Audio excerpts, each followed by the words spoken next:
Deus, acabou. Ai, em nome de Jesus. Menos uma dor de cabeça na minha vida. Já apresentei meu trabalho. Descabelado, louca. Pra que, gente, que ainda existe TCC? Pra que ainda existe? Dá trabalho. Acaba com o juízo da gente. Ai, se amanhã fazendo apresentação de TCC, de trabalho, Ai, por quê? Porque fontes da minha cabeça não funcionam, porque eu tenho que estudar, tá? Vocês ficam aí escutando qualquer besteira de qualquer lugar, vocês têm que estudar, fazer pesquisa, ok? Vamos ao assuntinho, ó. Hoje, 4 da tarde, tem comunicação profissional. Quem já tá no grupo, quem não tá no grupo, cuida. Gente, me deu um cansaço, te juro. Quando você dorme pouco, preocupada com as coisas, do que tem que fazer, do que não tem, essas coisas, entendeu? Aí a firma não manda. Manda aí um assuntinho pra gente assuntar. Por que a gente vai fazer o comunicação comercial, né? Porque as pessoas têm uma dificuldade de se comunicar e eu tava vendo isso agora, né? A gente precisa entender o seguinte. Não adianta você dizer o que não fazer dentro de processos de organização, dentro de processos de trabalho. Dizer o que não fazer não é suficiente, tá? Por quê? Porque se eu tivesse a habilidade para fazer outra coisa, eu estaria fazendo. Então, dizer o que não fazer tem várias etapas, tá? Manda aí o assuntinho pra gente assuntar.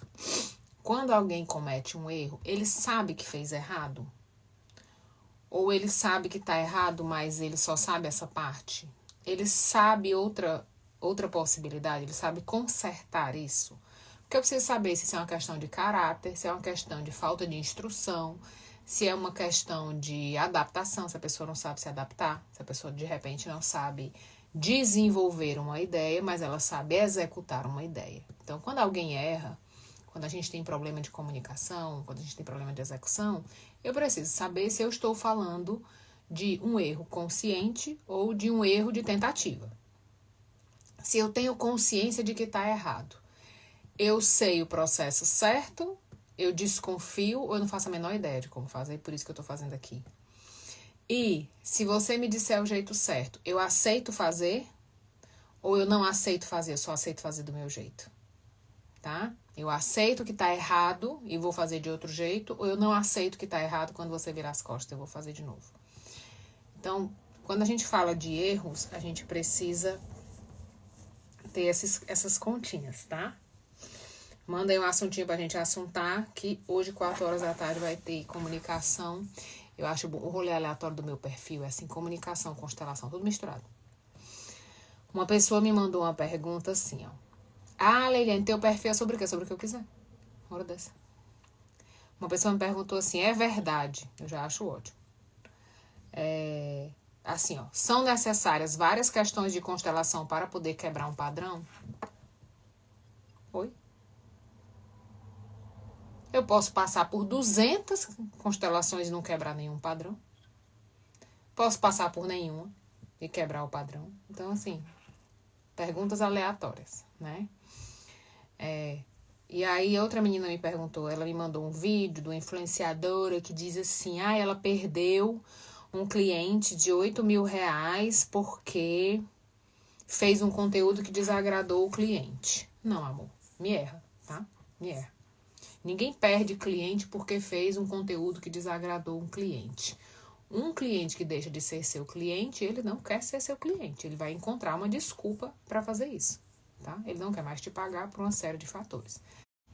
Usar de qualquer desculpa, tá? Não tem essa conversa, não. Quem foi mais que me perguntou de constelação? Me perguntaram assim, é verdade que você só pode fazer uma constelação na vida? Eu digo, então quem já fez curso de constelação morreu, né?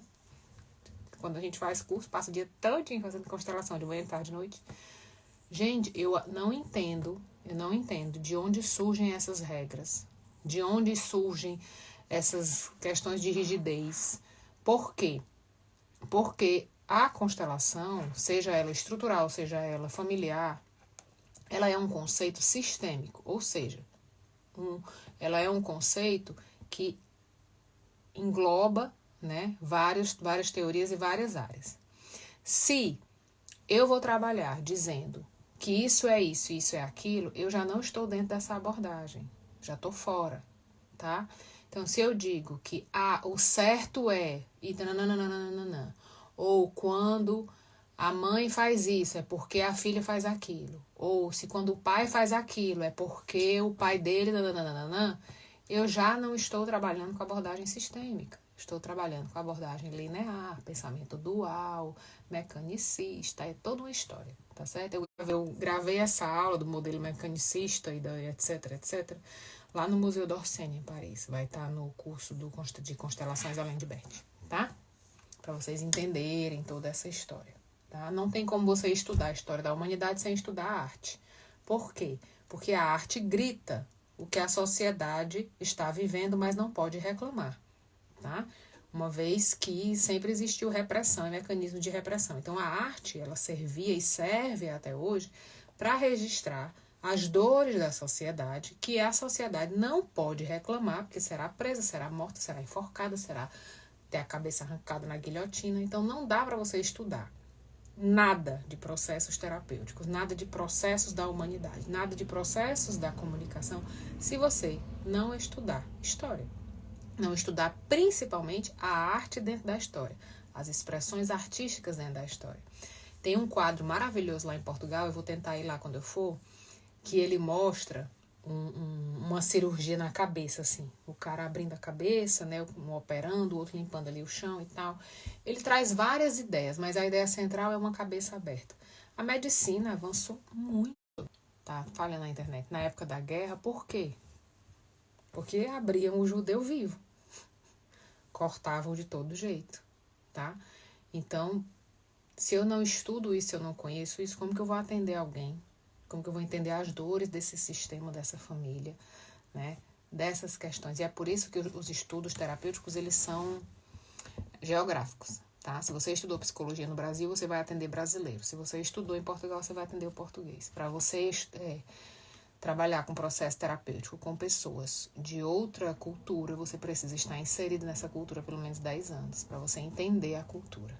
Então, quando alguém vem, não sei da onde, dá um curso no Brasil e traz um monte de exemplos, é muito bonito, mas é fora da realidade. Por quê? A traição, a infidelidade, o luto, o medo, são estruturas totalmente diferentes de uma cultura para outra, de um país para o outro, tá? Manda aí um assuntinho pra gente assuntar. Eu gosto quando vocês mandam um assuntinho, gosto quando vocês mandam treta, confusão, entendeu? Gosto de uma confusão, de uma treta. Inclusive hoje, quando a gente fizer a aula 4 horas, o esquenta, lá tá lá no grupo. Quero a história completa. Por quê? Eu atendo muita gente que diz assim, Leiliane, eu vivo me metendo em confusão, mas eu não sei nem onde é que a confusão começa. Eu não sei por que fulano tá chateado comigo até hoje. Eu não disse nada. Eu não fiz nada. Ele se chateou sozinho. Aí eu volto pro começo da live. Ele sabe que ele fez alguma coisa errada. Ele consegue entender em que lugar ele errou. E se ele entendeu o que tá errado, ele tem outra carta na manga? Ele tem outra possibilidade de fazer isso? Às vezes ele não sabe. E às vezes eu tenho a inteligência geográfica, a inteligência fotográfica, a inteligência de sequência. E eu tenho que ver se rola. E o tempo de adaptação. Quando você ensina algo novo para o seu filho, tem aquele filho que basta você ensinar uma vez. É uma máquina executora. Tem aquele filho que você ensina 10 vezes, na 15ª ele roda. E tem o filho que você ensina 10 vezes e na 15ª ele faz errado. Processos de aprendizagem e adaptação. E aí você chega numa empresa e você quer entregar um treinamento de 5 dias e acha que 200 pessoas vão entender aquilo no mesmo tempo, do mesmo jeito e que vai funcionar, que você vai conseguir implementar, né? Vou implementar um novo sistema porque, né, meritocracia, tá todo mundo no mesmo nível, todo mundo tem a mesma formação. Então, vamos partir desse princípio. Todo mundo tem a mesma formação de administração, vamos dizer assim. Todo mundo tem a mesma formação de direito. Todo mundo tem a mesma formação, tá? Até a página 2. Eles cumpriram um currículo muito similar, certo? Mas como cada um deles fez a sua prova, como cada um deles entregou o seu trabalho, como cada um deles aprendeu, como cada um deles pescou na prova, como cada um deles fez a gambiarra para conseguir esse diploma, você não consegue saber. Então, não dá para dizer que todas as pessoas que têm a mesma formação têm a mesma habilidade ou têm os mesmos recursos. A gente tem uma ideia. A ideia é que tenha. Uma base ali existe, certo? Mas uma base bem superficial. Eu atendi na época da pandemia vários, e eu estou montando com uma amiga minha, eu atendi vários advogados que eles não sabem fazer uma petição. 5 anos estudando direito, não sabe fazer uma petição. Por quê? Porque ele é muito bom de estudar, mas ele não é bom de executar. Ele não é bom de desenvolver um texto do nada. Ele até consegue construir uma petição se ele tiver um script, se ele tiver uma petição de modelo para ele seguir. Aí ele faz. Mas se ele não tiver o modelo, ele não segue. Por quê? Porque o modelo de aprendizagem e adaptação dele é esse. O do outro não. O outro faz a petição sozinho na cabeça. O outro, nem com o modelo ele faz. Mas ele é excelente numa defesa. Bote ele na frente do juiz. Ele vira o satanás, mas ele não consegue escrever uma petição. Então, a gente precisa entender que nós não temos todas as habilidades. Não temos. Não temos. Alguns de nós acumulamos algumas, tá certo? Mas alguns de nós não tem, certo? Eu, Leiliane, por exemplo, sou ótima de fazer apresentação. Não sabia disso. Na época da faculdade eu descobri que eu faço um PowerPoint em 10 minutos. O trabalho é para quando? Segunda-feira, 8 da manhã. Às 7 eu ligo o computador e começo a fazer a apresentação. E faço um trabalho, você jura que eu passei meses estudando aquilo ali. Meses.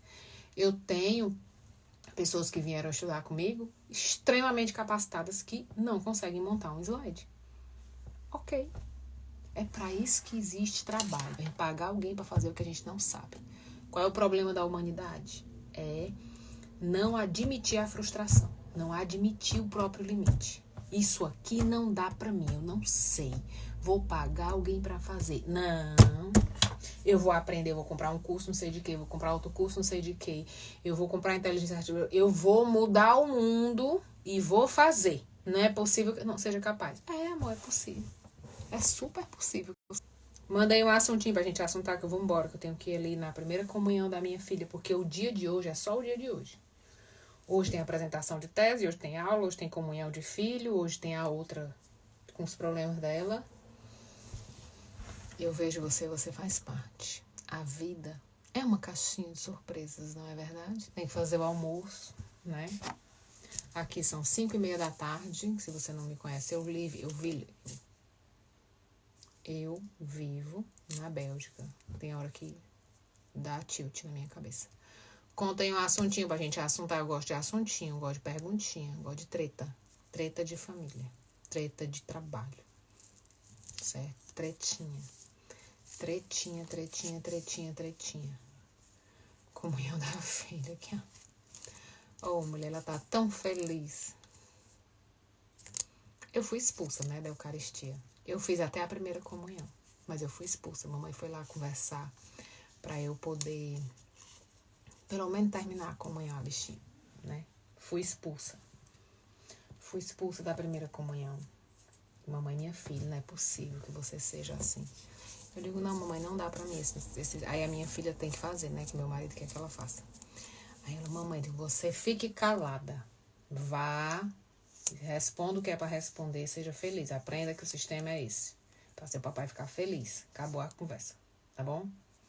Indignada. Home office pra uma pessoa da equipe, enquanto todas as outras vão presencial. Pronto. Qual é a dificuldade? Qual é a dificuldade? Gente, toda empresa tem isso. Toda empresa tem isso. Toda empresa tem isso. Pronto. tem um protegido, tem um preferido, tem um que não cumpre a regra, tem um que lambe do chefe. Toda empresa tem. Vocês acham que uma empresa está feita para promover justiça social? E isso não é verdade. Uma empresa está para funcionar. Ok? Está para funcionar. Então, assim, se você se sente injustiçado, saia ou faça um registro e vá reclamar no sindicato. Acabou. Sem comunicação para demais e rachou a equipe no meio. Pessoas começaram a sair. Ótimo, inteligente é ele. Super inteligente. Por quê? Porque eu quero demitir pessoas. Mas para eu demitir pessoas, eu preciso pagar os direitos trabalhistas. Mas se eu colocar eles uns contra os outros, eles vão se matar entre eles e vão pedir demissão e eu não precisarei pagar os direitos trabalhistas. E vocês caem nessa história. Oh, ilusão. E aí uns ficaram contra os outros e foram embora sem receber os direitos. Ô, gente, eu vejo você, você faz parte. Eu tenho inveja da inocência das pessoas, sinceramente, tenho inveja. Inveja da inocência das pessoas. Que eu não caio num negócio desse. Óbvio que tem uma estratégia. Óbvio que tem uma estratégia por trás disso. E a estratégia está super bem definida. Olha como conseguiu o que queria. Basta mexer uma pecinha aqui, ó. Gente, vocês não leram a Arte da Guerra, não? Desunir para derrotar. Quando uma liderança, uma gestão, toma uma decisão que gera conflito entre os inferiores, isso se chama estratégia. Isso não é sem querer, isso não é do nada. Se chama estratégia de eliminação. Quando eu quero eliminar pessoas, eu boto elas umas contra as outras. Pronto. Desunir para derrotar. E aí elas vão se eliminando sozinhas. Mas isso existe desde que o mundo é mundo. Né? Jesus fez isso. Jesus disse, ó. Eita, vou me cancelar na internet, né? Jesus disse assim, um de vocês hoje me trairá. E eles começaram a se balançar de um lado pro outro. Pronto, acabou-se. Um começou a acusar o outro. Não, não sou eu não, é ele. Não sou eu não, é ele. Não sou eu não, é ele. Pronto. Entendeu? Quando eu quero fazer a limpeza, né? Quando eu quero fazer a limpeza, basta eu jogar, né? Jogar pólvora e deixa lá a magia acontecer. Mas vocês caem nessa conversa, né? Vocês caem numa conversa muito fácil. Gente, o mundo corporativo se alimenta das crianças que caem. Eu vou partir a equipe no meio. Meu amor, eu trabalho pelo meu salário, não é pelos outros, não. Não recebo salário de ninguém. Manda aí um assuntinho. Eu amo quando vocês arrumam treta. Amo. Eu não posso contar as tretas do meu trabalho aqui, senão eu perco emprego. Mas eu amo, eu fico só assistindo. Eu digo, tá certo. Tô lhe vendo. Tô lhe escutando. Guardei no coração. Não se preocupe não, que eu guardei. Para eu sair para a primeira comunhão. Dentro de 10 minutos. Dentro de 10 minutos, vamos sair. Entendeu? Mandei um assuntinho. Eu gosto quando vocês mandam um assuntinho pra gente assuntar. Tá? Aqui a treta é o grupo do condomínio. O grupo do condomínio é a melhor coisa que existe. É uma coisa chamada condomínio. Porque o condomínio é a ideia de que a separação por semelhança trará a paz. Então, assim, eu não gosto de morar perto de pobre, não gosto de morar perto de gente feia, não gosto, não. Então, eu vou selecionar essas pessoas pelo poder aquisitivo. Então, eu vou montar um lugar onde somente uma camada social de pessoas pode adquirir, né, esse imóvel, pode mantê-lo. Tem uma escola perto, então as crianças vão todas para aquela mesma escola. Então, eu com os meus semelhantes não terei problemas. Porque a minha dificuldade é conviver com gente sem educação, com gente mal educada, com gente, né, baixa renda. Não quero ir para aquele lugar que é mal frequentado. Aí nasce o condomínio. Só que o pensamento inicial do condomínio é o quê? Eu não quero conviver com um determinado grupo. Então, eu vou selecionar um grupo. Se eu não quero conviver, qual é o grande problema do condomínio? A convivência. Que eu vou para um lugar, eu sou uma pessoa que não quero conviver, vou para um lugar que eu sou obrigada a conviver. Vejo você, você faz parte, né? E a gente perdeu o senso de comunidade, lembra lá atrás que eu já falei, quando a dominação entrou nas relações? Então, assim, antigamente a gente morava em condomínio e as crianças eram amigas, os vizinhos eram amigos, a gente vivia em comunidade, né? Eu tenho vários amigos do tempo que eu cresci, né? Que o prédio, as portas eram abertas, a gente tinha convivência entre as pessoas. Tinha festa de Natal no condomínio, né? Tinha essas coisas. Quando a dominação entra nas nossas relações, e aí o síndico é eleito, que a sindicância ela é uma representação, o síndico entra para a estrutura da dominação. Ele vai mandar no prédio. Ele manda quem sobe, quem desce, quem briga, quem não briga, quem come, quem dorme, quem não faz nada. E aí eu me sinto dominada e a gente começa a entrar num conflito.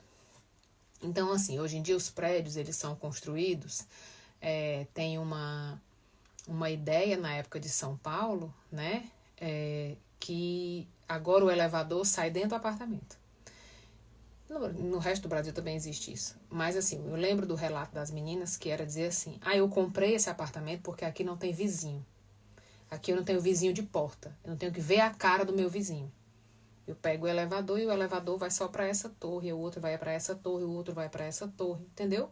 Eu vou diminuindo a convivência. Se eu diminuo a convivência, eu não tenho vínculo, não tenho afeto com você. Quando a gente divergir, não tem nada que segure essa divergência. Quando a gente tiver uma briga, a gente não tem uma convivência que a gente quer zelar, entendeu? Não. Pro inferno. E assim, a Cláudia trabalha muito com mediação de condomínio, né? A gente precisa entender que o conflito passa, a vizinhança não. Você vai ficar lá, a não ser que você vai mudar de prédio. Como faz para sobreviver nessas estratégias sem sufocar, adoecer, brigar e manter a educação? Você vai estudar, você vai para terapia, tá? Porque talvez você não desenvolveu estratégias de sobrevivência, tá? Ou desenvolveu estratégias que não são mais funcionais, beleza? Isso aqui é apartamento, o problema é o síndico. Só que o síndico, ele muda o boneco, né? Muda todo prédio que eu... Vou contar um babado. Todo prédio que eu morei, o síndico pediu pra sair. Acabou, porque eu sou uma princesa. Por quê? Justamente porque falta essa clareza no que é sindicância. A sindicância, ela é um serviço, ela é uma representação de serviço para o bem comum das pessoas. E o que é aplicado? A sindicância, ela entra pro lugar da dominação. Eu sou o gerente, eu mando, né? O meu lugar aqui é dar ordens, né? E se for uma pessoa que tem síndrome do pequeno poder, meu Deus, ela enlouquece, ela destrói a convivência de um condomínio, tá? Então, falta clareza no que é sindicância, tá? Falta clareza no que é serviço, no que é representatividade. Porque a sindicância é temporária, ela muda. O morador não, tá? Falta isso. Eu já disse a Miriam para fazer curso, porque não tem curso de formação para síndico, ela não quer, né? Então a gente não pode reclamar se não tem onde aprender. Os meus síndicos todos pedem para sair. Porque eu lembro para eles que sindicância é representatividade e que a tarefa dele não é mandar em mim. A tarefa dele é gerir as questões estruturais e administrativas, enquanto ele estiver no cargo, porque já ele vai mudar, né? Aí ele se chateia. Porque você tem que fazer isso. Não, eu posso. Se eu quiser, eu faço.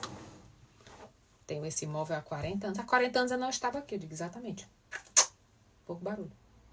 Não me chateia, tá? Não me chateia, não me aborrece, que a gente vai ser mais feliz. Tá certo? Por que não pode ser assim? E como é que pode ser, querido? Diga-me.